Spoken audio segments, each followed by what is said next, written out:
Hello বন্ধুরা, কেমন আছো সবাই? আশা করি সবাই অনেক ভালো আছো। আমরা এখন যাচ্ছি পুকুরে গোসল করতে।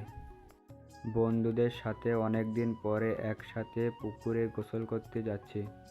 আমার সকল বন্ধুদের সাথে যাব আজকে পুকুরে গোসল করতে। এই যে আমার বন্ধু, তোমরা অনেকেই জানো আমাদের রাস্তাটা পাকা হচ্ছে। আমাদের রাস্তাটা অনেক দিন থেকেই খারাপ ছিল। তোমাদের সাথে কথা বলতে বলতে ফাইনালি পৌঁছে গেলাম পুকুর ধারে। তারপর আমার বন্ধু পুকুরে মাছ দেখতে পেল, তাই একটু মাছ ধরে নিচ্ছি। দেখো বন্ধুরা, ছোট ছোট মাছ উঠেছে। তারপরে আমি একটু উল্টো ভোল মেরে নিচ্ছি। এবার আমার বন্ধুরাও লাফ মারছে, দেখো। লাফ মারা শেষ, এবার আমরা মাথাটা ঘষে নেব। আমরা আবার একবার লাফ মেরে নিচ্ছি। এবার পুকুর থেকে উঠে যাব। আজকের ভিডিওটা এই পর্যন্তই, দেখা হচ্ছে নেক্সট ভিডিওয়।